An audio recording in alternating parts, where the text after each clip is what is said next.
Okay, we're gonna walk over here and meet Chicky. She is my last remaining Cornish cross hen. I'm making this video mostly for Rob at Dowdle Family Farms. If you like my channel, you should subscribe to his because it's better. What you just saw, that is all of the grain that this chicken's gonna get today. She's not eating a single thing. And you might think, oh, that's cruel. Well, her siblings would have croaked from heart disease a long time ago. Now you just saw her jump up over my kneecap. You just saw it. She just jumped out, right? She's a sweetheart. Come on, girl. Come on, follow me. Come on, girl. She will be 2 years old. September the 30th. She'll be 2 years old. And people say birds can't live on greens. That's baloney. That's absolute baloney. She can live on straight clover, grass tips, whatever. I know because she's been doing it for a long time. Now if she'd come over here, she'd find her. Come on, girl. Come on, Chicky. She'd find this corn over here if she'd pay attention. But she ain't worried about it because she's a grass eater. Now, how she got to be a grass eater is I got 30 Cornish crosses. At the time, my wife, who has alpha-gal, a meat allergy, and now can no longer eat really all kinds of stuff, anything mammalian, she really can't eat anymore.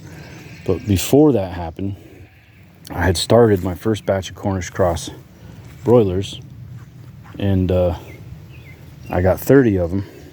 Come on, come eat your corn. This way, this way, this way, go. Do I gotta pick you up? Come here, you. Come here. Come here. Come on, right there. Right there, there you go. So I had got 30 broilers, and after a lot of studying and reading, look out, Bella. Come on, look out. I had come across a whole lot of firsthand commentary, and also from my own brother, that these things don't live long. You put the feed to them, they get huge really fast, and basically when the first one dies, you better slaughter them all because they're all fixing to start dying. And I've seen it firsthand with friends up the road that have raised them. And they've got, 6 weeks and they've got legs thicker than my thumb, you know? This bird is nothing like that. Now, if I give her grain, she will not stop eating. She will eat until she dies.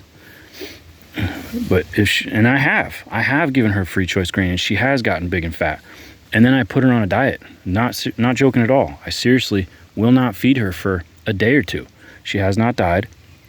I give her plenty of clover and plantain and curly dock, things like this, things that are nutritious. So she gets her minerals and her vitamins from greens. Now, how can she digest greens without having a rumen? The same way we do, bacteria. So our large intestines primarily are colonized by bacterial species, if we're healthy, that digest by fermentation, really. They break down fiber and they create soluble mineral that is absorbed through the epithelial lining of the gastrointestinal tract. What I was doing when I first started them, I started them on layer crumbles the day they arrived, you know, and they probably had straight crumbles for a couple days. And then I said, you know, I'm going to see what happens here. I'm going to pre-digest a bunch of grass. So I went by hand with a one-handed sickle, and I selected good, nutritious weeds, you know, quote, quote, weeds, like curly dock, plantain, turnip greens, some good cool season grasses, clovers, dandelion, things like this. So I harvested it, let's call it a basket worth, and I ran it over with a bag mower, lawn mower. And I actually mowed it twice because they were such small birds. I mowed it twice to get it mulched up really fine. And then I put it in a 5-gallon bucket with rainwater so that there's no chlorine. I put in salt so there's too saline for certain species of pathogenic bacteria. Your probiotic bacteria generally can live with salt, your lactobacillus species. So I put in salt, some vinegar to make sure the pH was getting dropped quickly and there wasn't going to be an opportunity for pathogenic bacteria and fungi to take root. And then I put in, at the time it was garden season, and we had a lot of tomatoes that, like if the hornworm got a tomato or if it was squishy or punky or, you know, messed up in any kind of way, if it didn't look good. I had a lot of them that split, and I knew they weren't going to get eaten. So I mashed up a bunch of tomatoes in a blender. I ran whole corn with it through the blender, and I made a slurry, and I left it in that bucket. In about 4 days at room temperature, it would turn into a green mash, and it would start having a white skin on the top, which initially I thought was mold. I was wrong. It's CAHM yeast, K-A-H-M, and it's very good for you. It's a beneficial yeast. And then I started feeding it out with a ladle with the liquid, so it was a lot of water. It was green water, basically, like a compost tea. And it was slow for them to start eating it. And initially they would just walk in it. You know, they didn't know what they were looking at. If I put crumbles, they went crazy for the crumbles and they wouldn't eat the other stuff. But when I took away the crumbles, the first bird would start investigating, and then that one drank it, and then the next one.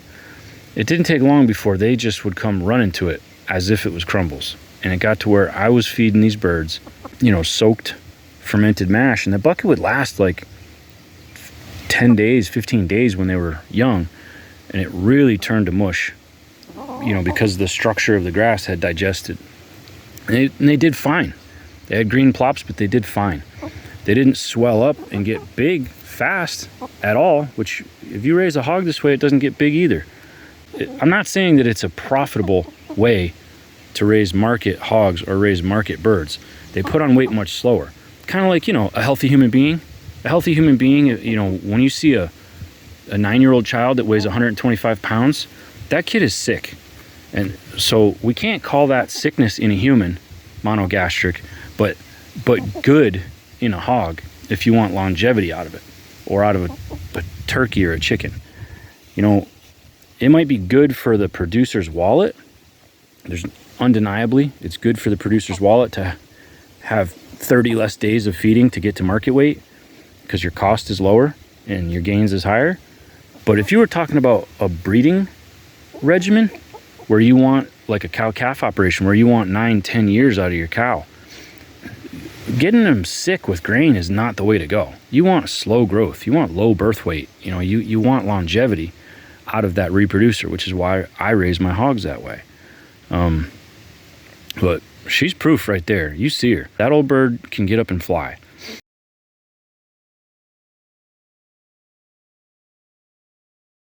And I'm not going to believe anybody that tells me birds can't live on grass, because the proof is right there. So bacterial inoculation, you know, yogurt, that was another thing I forgot to add in. Yogurt is how you get a good pile of species, of bacterial species, into that bird fast. If you've got a sick bird, one that's just down, it's not getting up, it's not eating, you get some yogurt or some whey. You know, if you got a tub of yogurt in the fridge that's been sitting a while, that liquid that rises to the top, that's whey. You pour that off and give it to that bird will perk up. I'm not joking. And why is it perking up? Because probiotic bacterial species get into it in large quantities that wage war on pathogenic bacterial species. You get gram-positive and gram-negative. So your lactobacillus species, they have been proven in various experiments to kill off Streptococcus aureus, to kill off E. coli, salmonella, and so forth.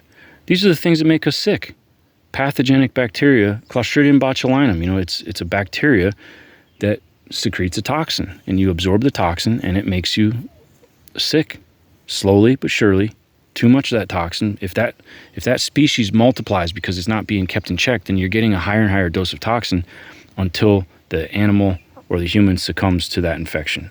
Sudden infant death syndrome is supposedly from glyphosate in breast milk, upsetting the microflora balance and allowing the botulinum toxin species to explode in population. These birds have not been doctored. My goats are not doctored. My pigs are not doctored. I have no mortality. So if it's wrong, you tell me how. Let me know in the comments below what I'm doing wrong here.